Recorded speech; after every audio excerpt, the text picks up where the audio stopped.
Right. Good afternoon, everyone, and welcome to the Mortara Center.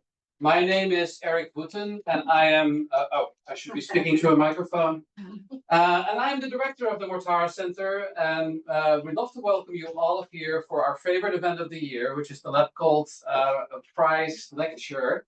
I'm especially excited this year because we're honoring Rochelle Terman from the University of Chicago for an excellent book. But I'm actually not going to do much of the introduction. I'm just going to introduce the prize committee here, which is Professor Kate McNamara and Professor Andy Bennett. So Professor McNamara will explain what this prize is and how they selected Rochelle as the award winner. Thank you so much. Welcome, everyone. It's such a pleasure to be here. I ran the Mortara Center for a little bit a while back, and so very familiar with this wonderful prize. The prize started in 2001 to honor a colleague of ours. I think Andy's going to talk a little bit about him. And the prize really is meant to honor what the committee believes is the best book in international relations published the year before. There's always a really robust set of books. It's exciting to be on the committee because you get to kind of see what's out there, what's cutting edge, what's going on. And the committee really felt, as Andy will explain, that Rochelle's book came to the top of the list. The other thing I should note, though, is that she is the 5th University of Chicago professor to get this book, this Lepgold Prize book. So I'm not sure what's going on with that. But certainly, I guess, a long tradition of producing really important books that are very much relevant to the world we live in and that, tell really important political stories. So welcome, everyone, and look forward to your talk. But I'm going to turn it over to Andy first. All right. Thanks, Kate. Yeah, so as Kate mentioned, we've had this prize for many years here at Georgetown. It's named after a colleague, Joe Lepgold. Joe and I started the same year here, and sadly he passed away in a fire. There was a conference over in Paris. And so, but out of that, we created this lasting legacy. And I've been on the committee since the start. I always feel like Joe's the 4th member on the committee. What would Joe think about this book? And he would love this book. So we look for the very best book of the year. As Kate mentioned, we look for, as one early member of the committee put it, an A+ question, an A+ answer, and A+ methods, and that's what we have here. This is really, in a sense, 2 books in one. I often get PhD students who want to figure out, where does X come from, and then what does X cause? I usually tell them, choose one. That's enough. But this really is addresses both questions. Why do sometimes states try to name and shame other states regarding human rights? And then when they do try that, what are the consequences of that? So it really, takes on a lot. It's got some really interesting quantitative work. It's got some interesting case studies.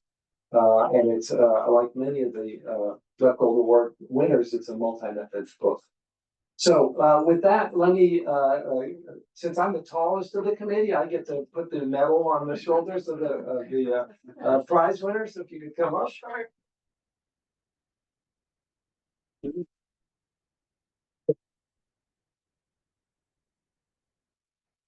Whoops.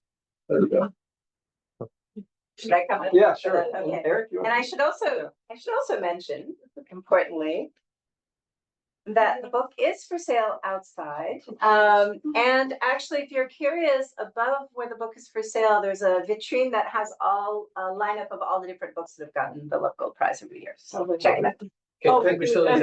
Oh, thanks. Can we all move this way so we get the banner too? Okay. Great.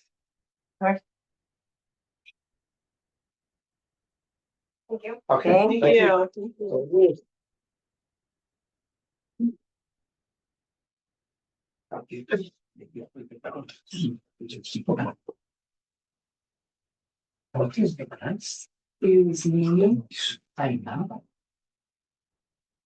Can everybody hear me okay? Okay. Well, thank you so much for that really, really generous introduction, Andy and Kate. Thank you for this recognition, to Eric, to everyone at the Mortara Center. I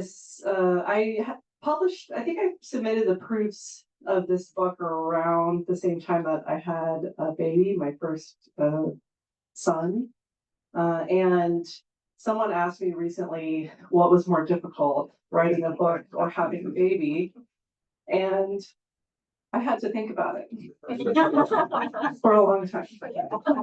The book certainly took longer to gestate. So this kind of recognition means a lot to me.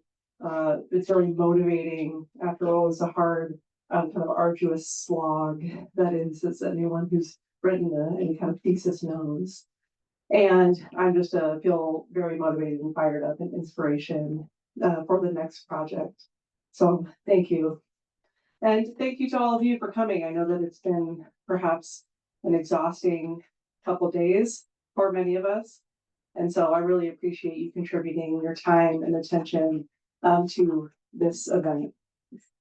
And of course, I'm going to be excited to share with you some highlights from the book.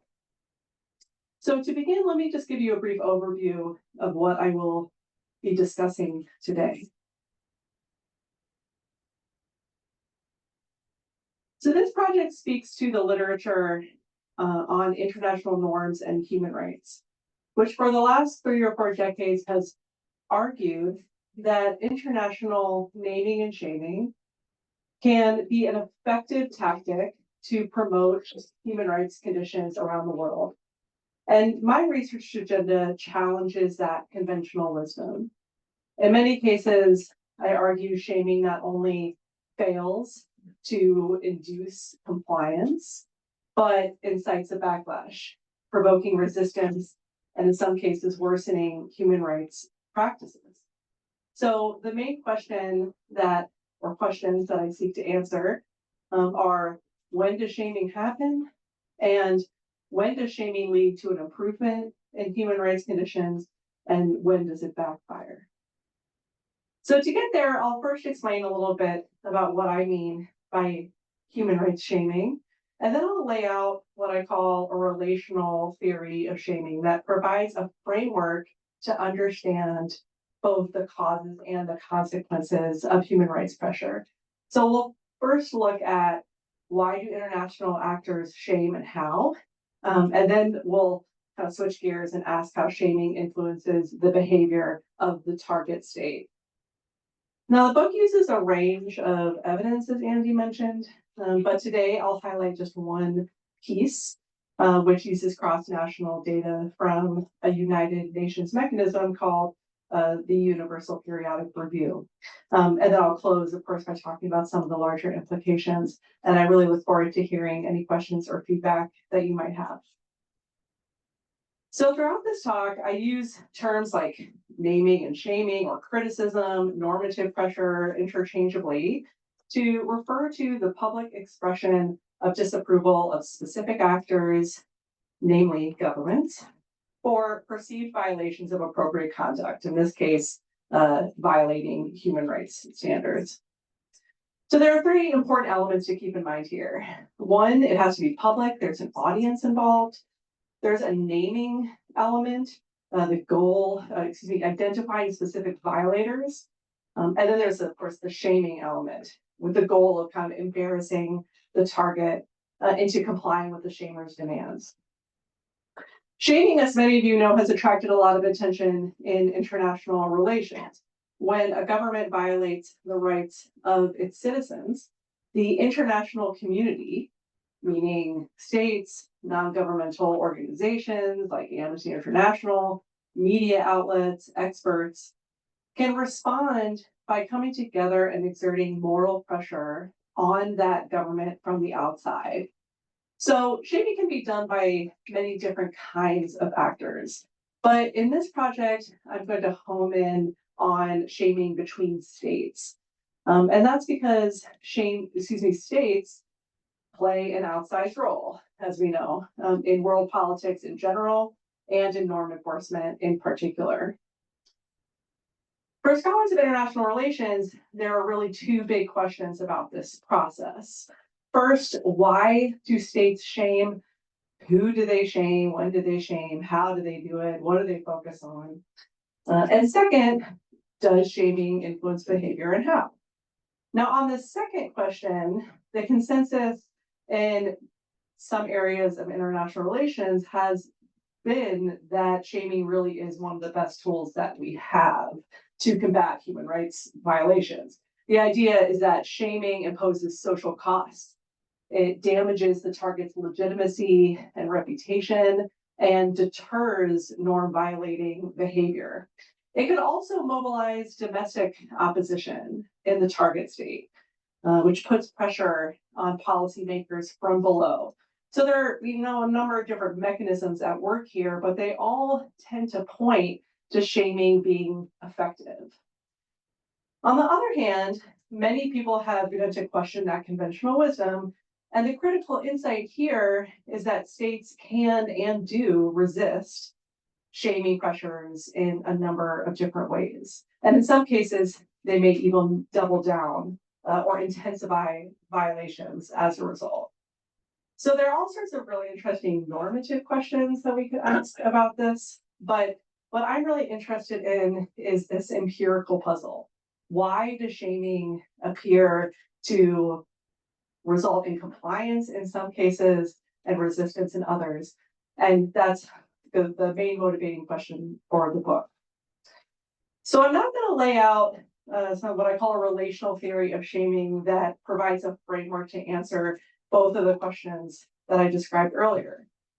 The core insight of a relational approach is that we can't understand social sanctions like shaming without appreciating the specific relational context in which it occurs. So what do I mean by relational context?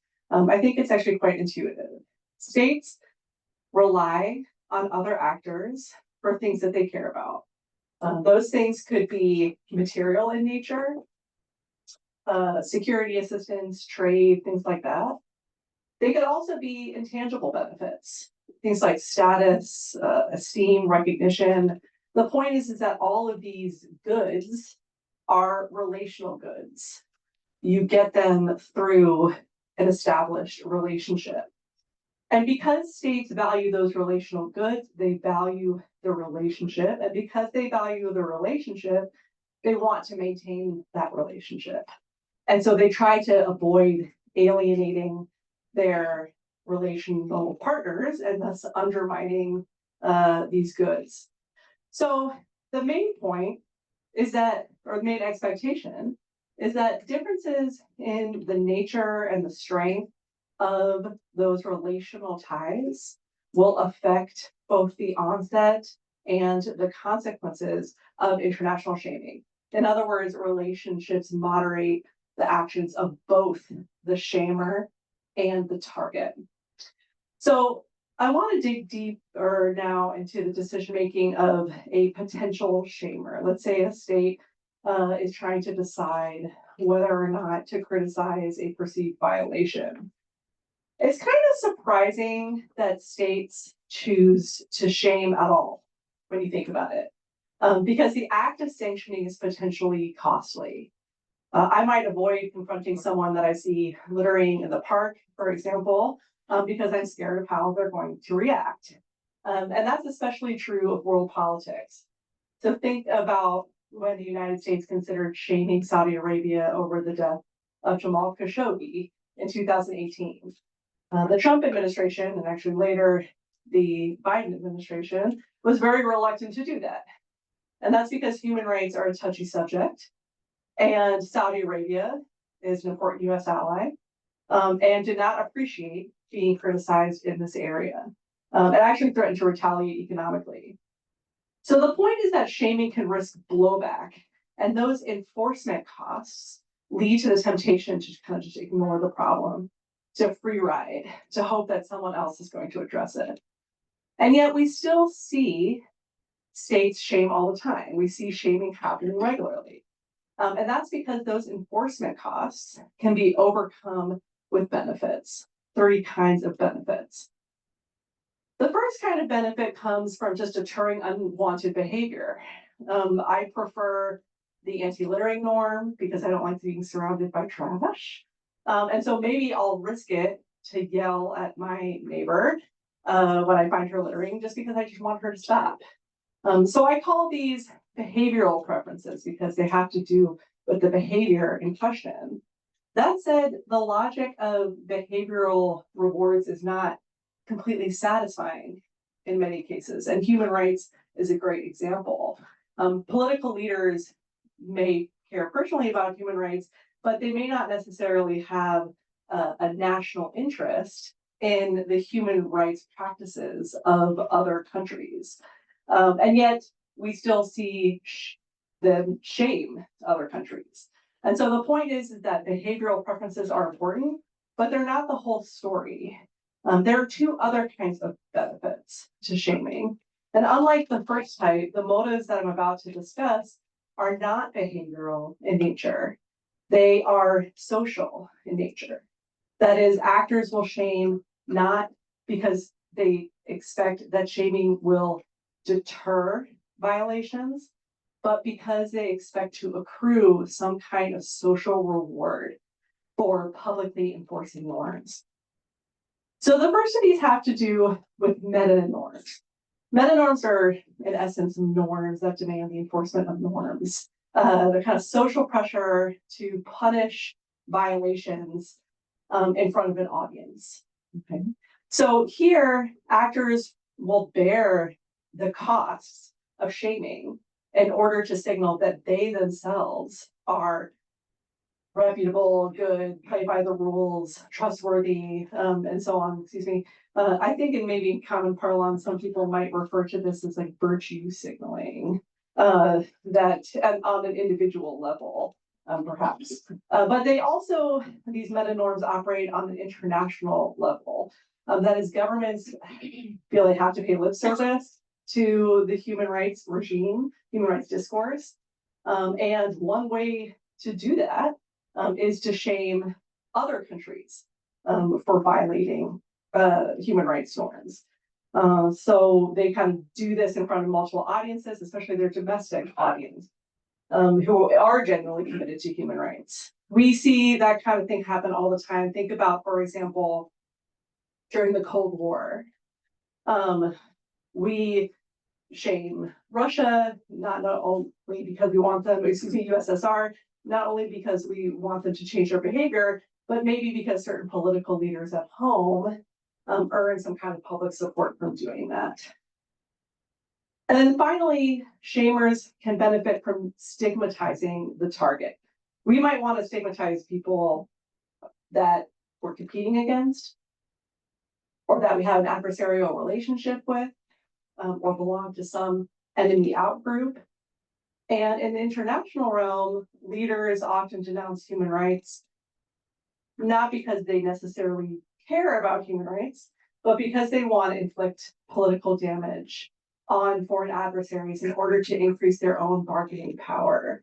So we see this kind of weaponized shaming, if you want to think about it that way, all the time. You shame in order to hurt the target. Again, the United States might want to shame the Soviet Union because we think that that would delegitimize the regime in the eyes of the world. Okay.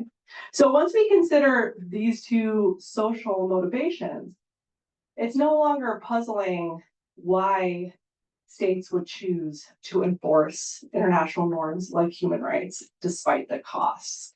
Okay, free riding is less tempting when you yourself benefit from the act of publicly enforcing norms. And there are two other implications that follow from this framework. The first is that shaming can be rational, even when it is not expected to work. Work in the sense of result in compliance. Okay, you might have incentives to shame even if you don't expect it to result in compliance. And that's because compliance is not the only goal, and in many cases, it's not the primary goal. If your goal is to stigmatize your opponent, weaponized shaming, you might actually want or benefit from the target to continue human rights violations because it simply provides you additional opportunities to stigmatize them.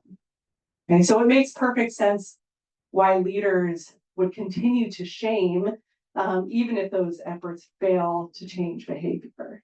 Excuse me.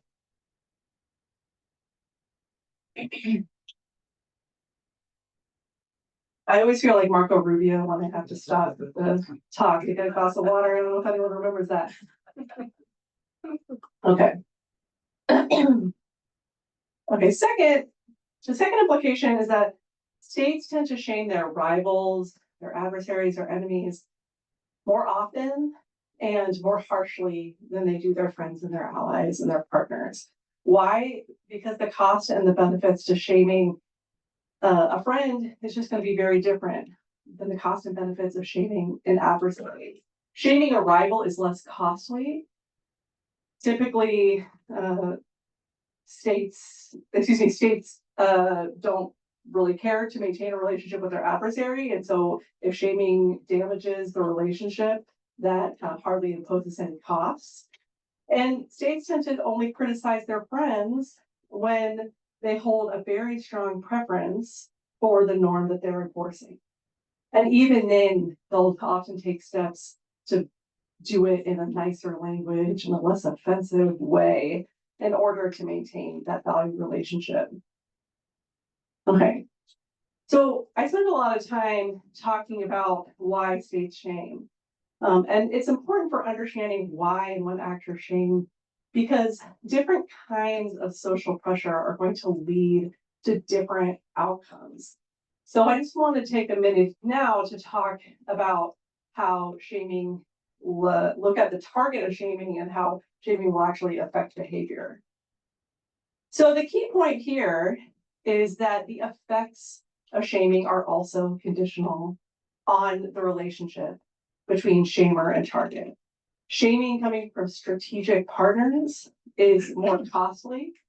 And because it's more costly, it's more credible. Okay. Since there are few strategic incentives to criticize your friends, shaming in that case serves as a very credible signal that human rights violations really did take place, and that people aren't happy about it. So the target is more likely to take that criticism seriously in order again to maintain that relationship. Shaming from rivals, on the other hand, is less costly. There's no valued relationship to protect. It's because there are few incentives to make the shamer happy by complying with their demands. Plus, these accusations are often less credible. They're kind of seen, oftentimes rightly, as a cynical attempt to damage the target's reputation. And all of that allows the target state to kind of safely ignore violations. It can even be make sense in a lot of cases to double down in defiance in response to shaming from an adversary. Why is that? Because if the relevant audiences like domestic publics also hate the shamer, then violating the norms of the shamer generates tangible rewards in the form of legitimacy. Let me give you an example from the interpersonal realm for a minute. So imagine a Trump supporter, especially, or in, maybe not now, maybe in 2017, 2018, when things were a little bit more polarized. Imagining a Trump supporter getting kicked out of a restaurant for wearing a MAGA hat and then bragging about it to other Trump supporters. And it's not just MAGA, it's not just conservatives. I live in Hyde Park. I work at the University of Chicago. It's a pretty liberal environment. And so if some conservative commentator, Ted Cruz or someone, on Twitter or X, shamed me for shame on you, Rochelle Terman, for violating conservative norms. That would be the best thing to ever happen to me. It wouldn't be costly at all. It would actually generate a lot of street cred for me. So the point is that shaming is not always, shaming is not always costly. It doesn't always impose social costs and actually can be quite rewarding. And we see this happen in world politics a lot. That foreign pressure sparks a nationalist reaction. in the target state. People typically tend to resent being told what to do, especially by an adversarial foreign government, and respond very defensively. And in light of that reaction, leaders are actually rewarded for standing up to international pressure, defending the nation from what they perceive as symbolic domination. And in those situations, shaming is not simply ineffective, but it can be counterproductive. And just to drive the point home, that's true even if leaders don't give a hoot about the norm in question. Okay. This is an example from Uganda, where there were actually a few cases in 2009 and 2014. Western governments shamed Uganda for considering an anti-homosexuality bill, which in some versions applied the death penalty to violators. And what we saw was a huge kind of, especially domestic backlash against that. The president at the time, President Museveni, according to reports, really didn't care about this bill ideologically. In fact, he kind of was a moderate on the issue. But once he was publicly shamed, he was really backed into a corner, and had, for the sake of his own domestic legitimacy, had to kind of push the bill in order to maintain his political credentials and support at home. All right, so just to take a minute to review, I explained that shaming is quintessentially a relational process. It kind of relies on the relationship between shamer and target. And I now want to shift gears and talk about some of the empirical aspects of the project. So I draw from multiple sources of evidence in the book, but today I'll highlight just one set of findings from the United Nations, specifically a process referred to as the Universal Periodic Review, or UPR. And the key upshot here is that interstate shaming on human rights is deeply and profoundly affected by strategic geopolitical relationships. Let me tell you a bit about the UPR. It's a process conducted by the United Nations Human Rights Council to periodically review the human rights record of every state, every member of the United Nations. And the way that it works is through a process of peer review. So governments will evaluate one another's human rights record and then offer feedback in the format of specific recommendations. Here's an example where Australia recommended to Antigua and Barbuda to improve conditions in Antigua and Barbuda's prisons and detention facilities. So unlike academic peer review, in the Universal Periodic Review, states who receive this feedback have the luxury of deciding which recommendations they accept or not. Okay, that would be very nice in terms of academic peer review. But just decide, I think this one is BS, this one is okay. But that's really what happens in this process. The state under review has to publicly announce which recommendations it supports and which ones it doesn't. So the UPR offers this really ideal laboratory, if you want to think about it that way, for the study of international shaming. It covers all UN member states, and it provides this really granular data. For each observation, we have information on who the shamer was, who the target was, what the actual criticism was about, whether it was about women's rights or the death penalty or so on. We have information on how severe that recommendation is. So some recommendations are very lax, very permissive. They say things like continue doing what you're doing. That's a very lax and permissive recommendation. Others are more specific and more demanding. Immediately abolish the death penalty, for example, would be a severe recommendation because it's quite specific and demanding. So higher numbers on that severity measure represent kind of harsher shaming, if you want to think about it that way. And then finally, we know how the state under review responded, whether it accepted or rejected each recommendation it receives. So I looked at all the recommendations that are made during the first 2 cycles of the UPR, and in that period, each UN member state was reviewed twice. So it's going to be over 57,000 recommendations. And using statistical modeling with a number of controls, the book examines the role of strategic relationships in this process. That is, how does the geopolitical relationship between shamer and target affect their interaction? And the focus is on 3 aspects of a strategic relationship. So one is geopolitical affinity, using UN ideal points. Thank you, Eric.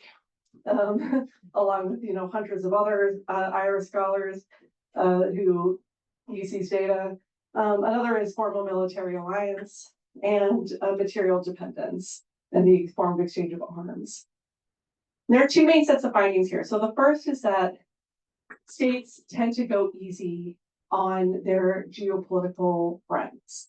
And this happens in kind of 2 ways. The first is that states are less likely to demand strong remedial actions when reviewing an ally, all else equal. That is, the average severity score is lower for recommendations between friends.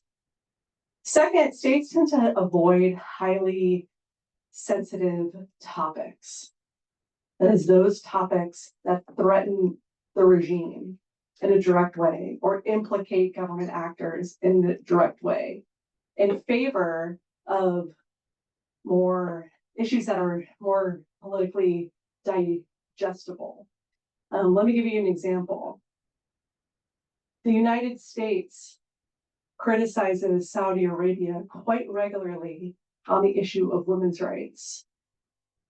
We tend to avoid, if we can, issues and criticism related to the killing of political dissidents and journalists. Why is that? Well, women's rights, at least as it has developed in the contemporary period, is actually quite a digestible and acceptable topic for many countries. And in fact, many authoritarian countries use women's rights as a human rights reform to showcase the world that they are reforming. The crown prince, the new crown princess of Saudi Arabia, for example, bragged about his leadership on women's rights reforms, letting women drive and so on. And then Thomas Friedman wrote a piece about the New York Times talking about, hey, this guy is a real reformer. Saudi Arabia is getting better. And we actually see this in other countries as well. An issue like human trafficking is quite easy for governments to talk about, because who are the perpetrators when it comes to an issue like human trafficking? It's not state actors. It tends to be non-state criminal gangs and so on. So it's not the government that is violating human rights. In fact, when it comes to human trafficking, the government is the protector of human rights.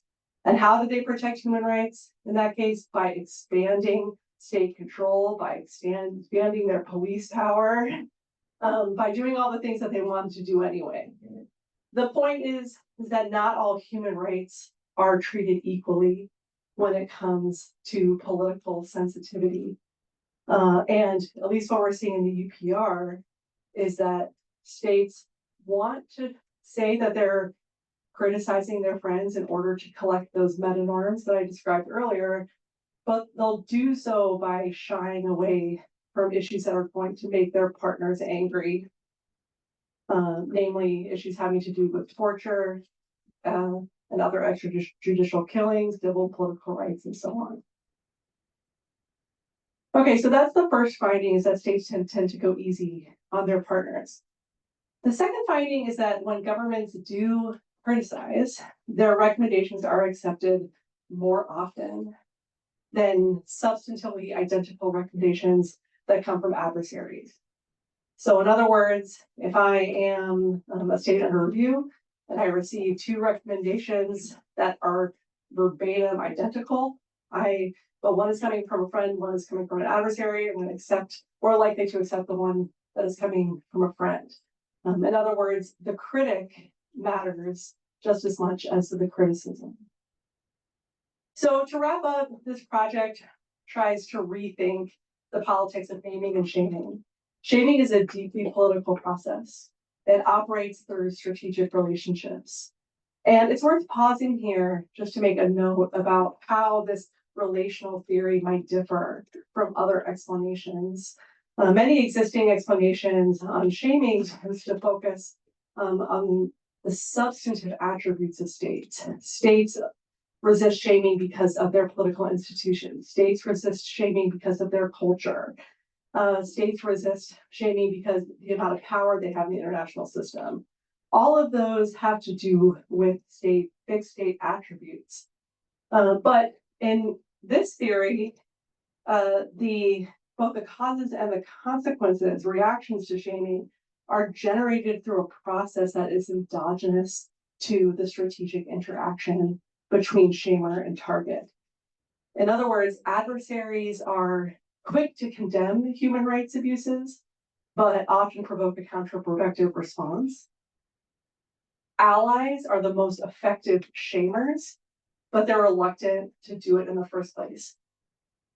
So as a result, shaming is most common in situations where it's least likely to be effective. That's not to say that shaming is always counterproductive. And in the book, I tried to show that shaming has different effects depending on the relational context in which it happens. And sometimes, in rare cases, it does work. In the 1980s, for example, the United States, after decades of domestic and international pressure, finally chose to issue sanctions on the apartheid regime in South Africa, a country that it had maintained strategic ties with for a very long time.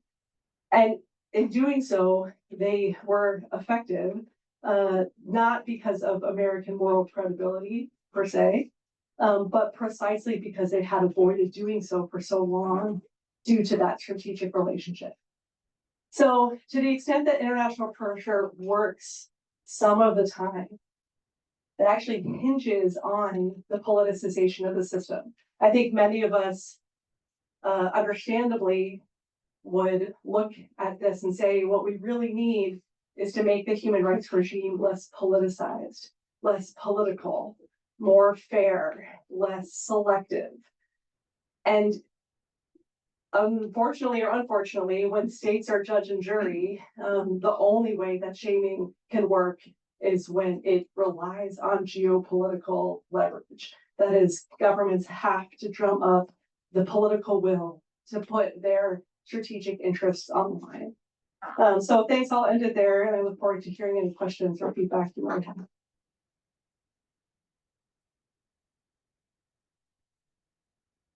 Do you want to take your own questions or should I moderate? I can moderate. Yeah, why don't you? Yeah. Okay. Are there any questions for Rochelle? Yes. Pauline has a microphone, I think. Sujan.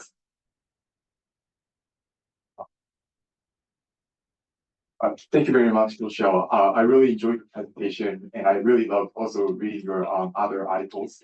I'm one of the fellows here at the Mortara Center, and I have two questions about the implications of your key findings. Mm-hmm. One of which is that how human rights norms evolve as a result of these type of geopolitical tensions that rise within human rights regimes. Mm-hmm. I've seen some of the cases where, for instance, U.S. adversaries like China, they sometimes challenge the definition of human rights that they argue that they're defined by other Western countries like the United States, and they try to seek support from their own allies, like countries like Russia, or even countries like North Korea, whose human rights regimes they never challenge. So do you see a lot of these type of polarizations in human rights norms as a result of this type of geopolitical story going on. And the second question is about, I'm also curious about the role of countries who maintain their relationship with either side at arm's length, because I've seen some of the cases where sometimes public health related issues, they're tied with human rights, like public access to medicines. And I see some countries, especially in Latin America, they maintain their positions at the middle, and they seem to play key roles when it comes to which health related issues are become more interrelated with human rights and so on. So I wonder whether in your cases in the UPR, whether do you see whether this type of countries in the middle playing any pivotal role when it comes to human rights enforcement? But thank you very much. Yeah, thank you for those really interesting, rich questions.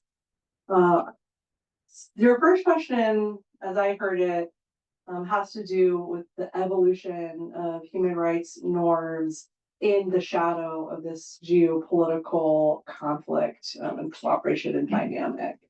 And I do think, although it's not, that systemic level isn't, focus of the book. I've always had to brush things to the conclusion and so on.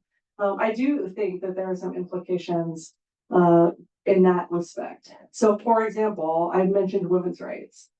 Some people find it surprising that women's rights, at least with the UPR, is the most universal set of norms from the list. Universal in the sense that almost every state will issue recommendations about it, and CEDAW, the Convention on the Elimination of All Forms of Discrimination Against Women, it's a mouthful, is one of, I think it might be tied with rights of the child. Those two conventions have the longest list of signatories. Okay, and that when I first noticed that, it seemed surprising to me because I had this idea that women's rights were very much tied to politically and culturally sensitive issues, and that maybe some countries that had, based on their religion or their background or their culture, might have shied away from it. But we don't see that.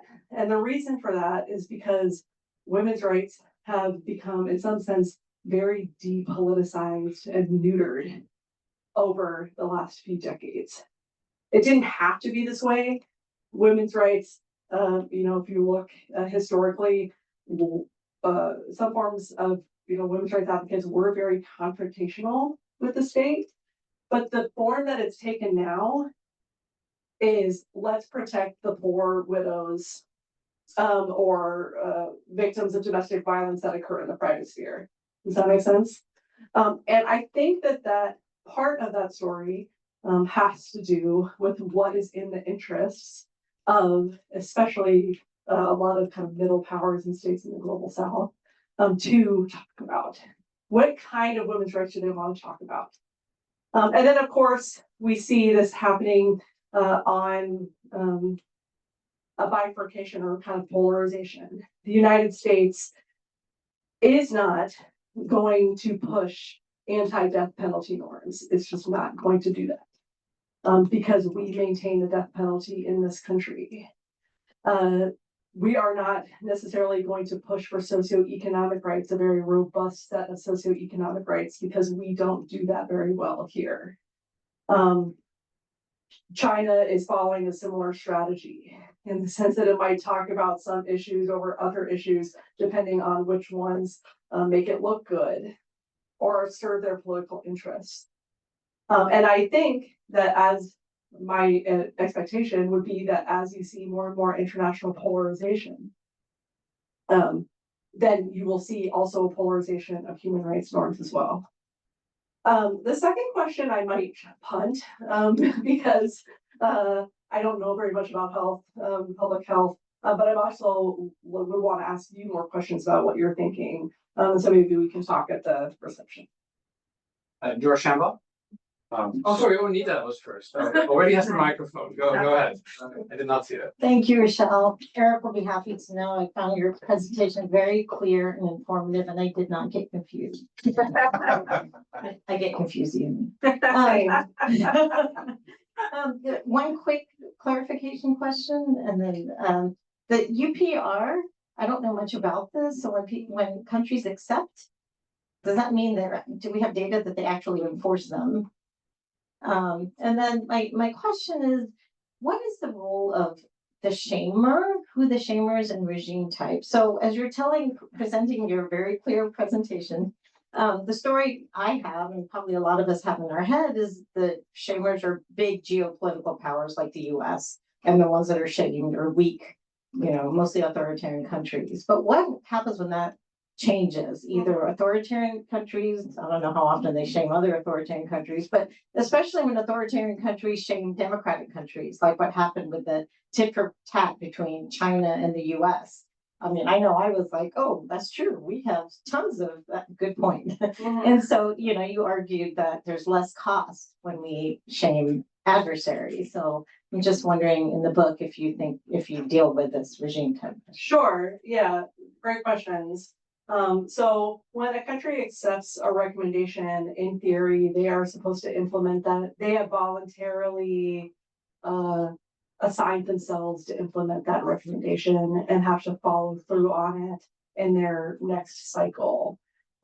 Whether and to what extent that actually happens is still unknown to a large part. And I've actually been encouraging students to try to look at this because it just is very difficult just to track whether for each state to what extent they have actually implemented some of these recommendations. But the way that I see the relevance then is that I see the relevance not so much in you might look at that and say, okay, then who cares if they accept it or not, right? But then if you follow that line of thinking, who cares if you accept or not, doesn't matter, then a puzzle arises, which is why don't they just accept every recommendation? I think that's puzzling. But right, if you're for all the reasons that you argue, but for an ally, they would want to accept it on paper. I'm saying so conditional on who the recommender is. So conditional on who the recommender is, why don't they just accept every single recommendation? Why don't they just accept every recommendation that comes from an ally? In other words, or reject every recommendation that comes from an adversary. Now we see broad patterns, which was the point of the presentation, but it's not perfect like that.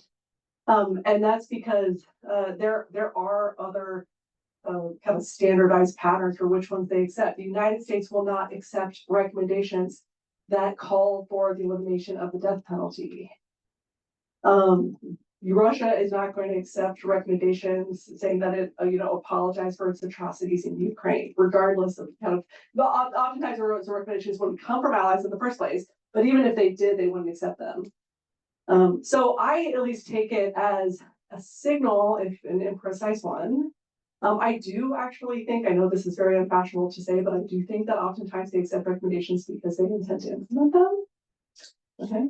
But also as a signal for which ones they just completely reject the legitimacy of. So you can almost see that we're denial as more informative than whether or not they accept. And your second, I'm sorry, could you remind me? I have to use my pregnancy excuse and I have the memory of a fruit fly.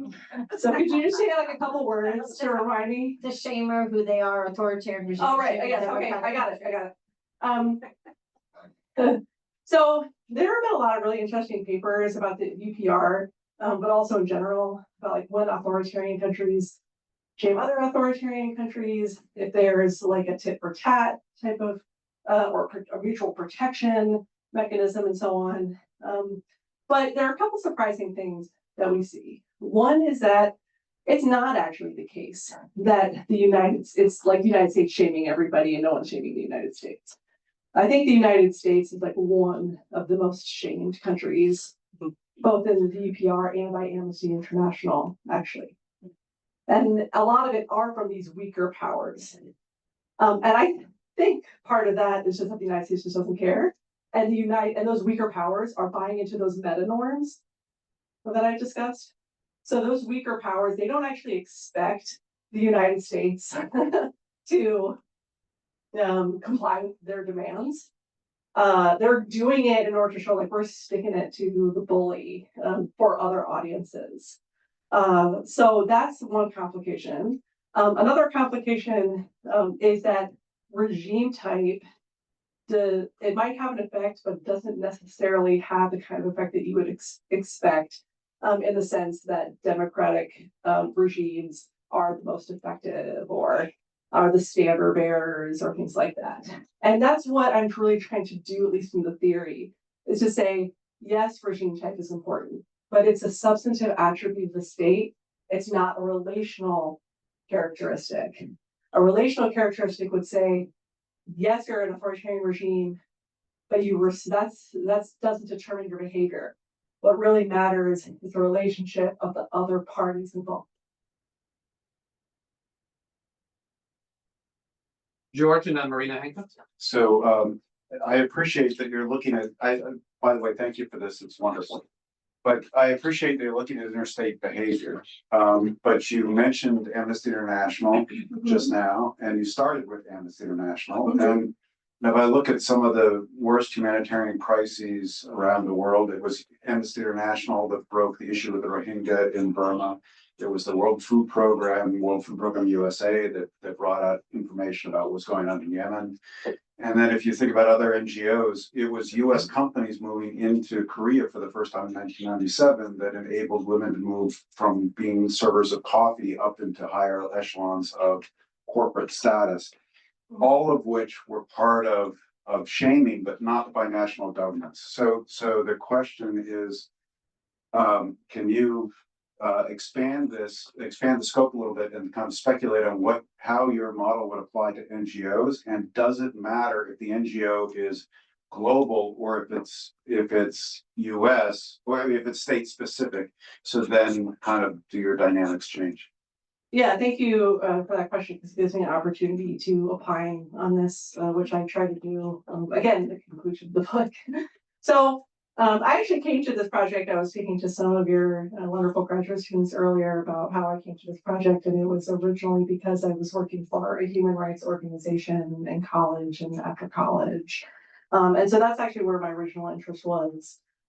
I think that there are two main implications when it comes to NGOs.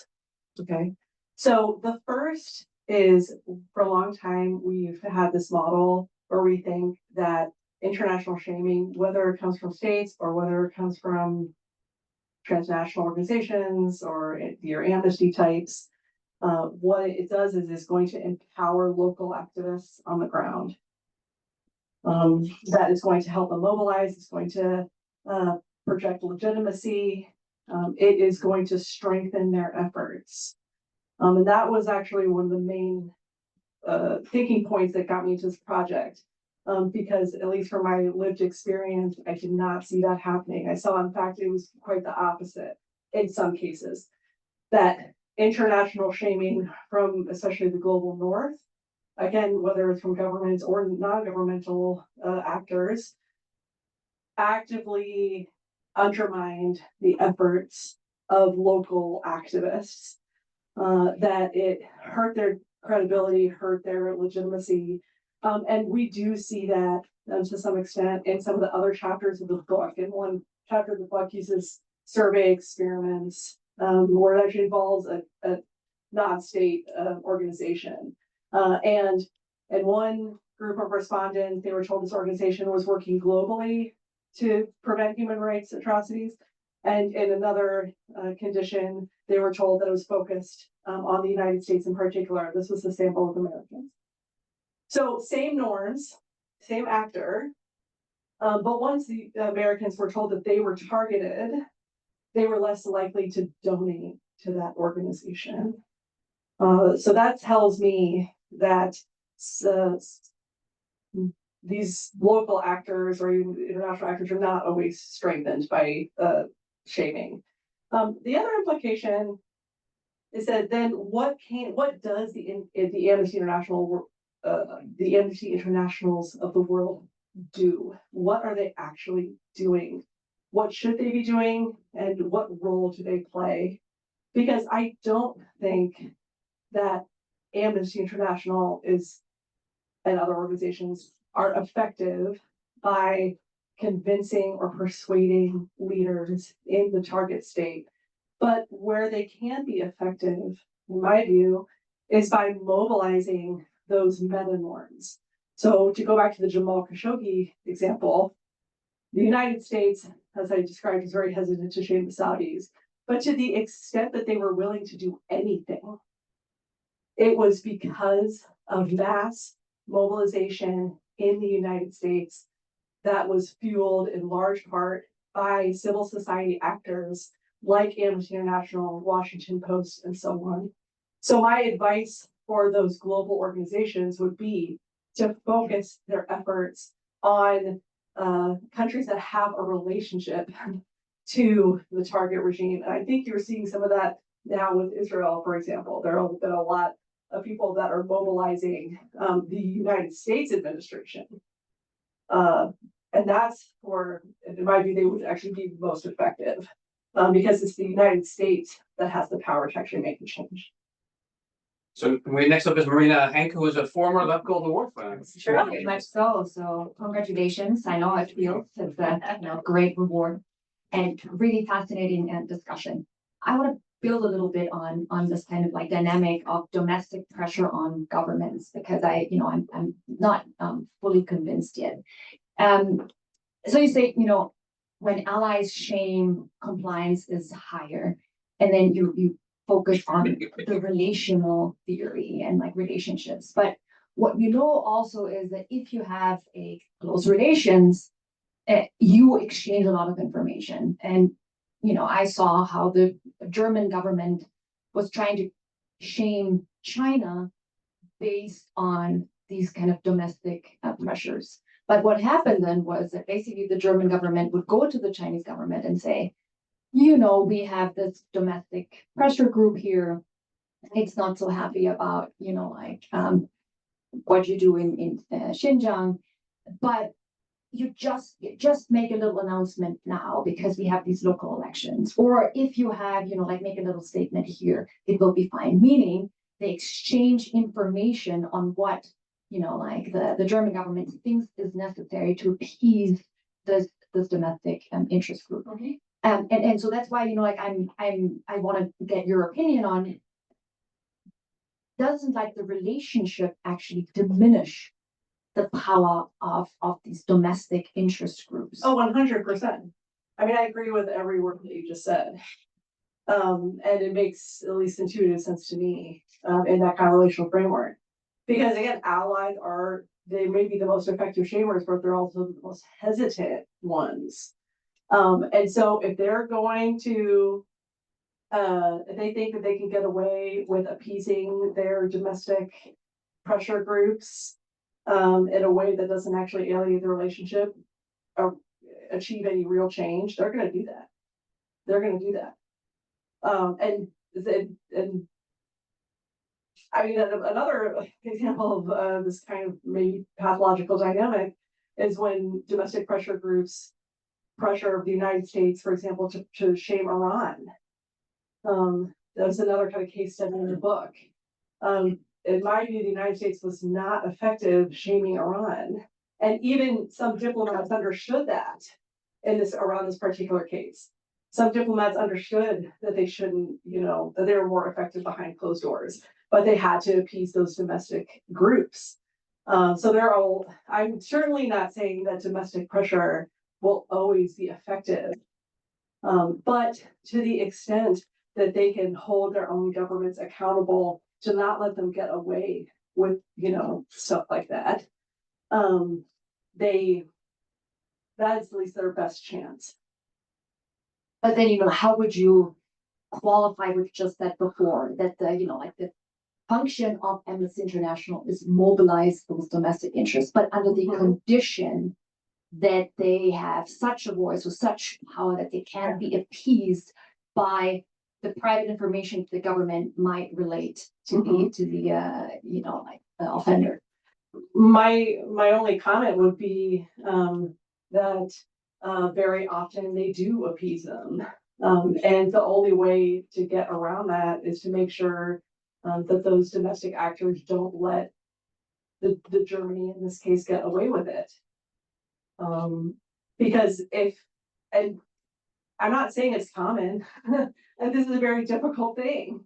You have to have, not only intense domestic mobilization, but to have that mobilization be strong enough that they're not going to be, pushed aside by some kind of symbolic, act, you know, that doesn't actually mean anything. It takes not only like real political mobilization, but also political will. And that's why these things are tricky and we don't see them be very effective. So I want to thank Rochelle for a wonderful talk and a wonderful presentation. And we're going to invite everyone to continue the conversation next door where we have a reception with some wine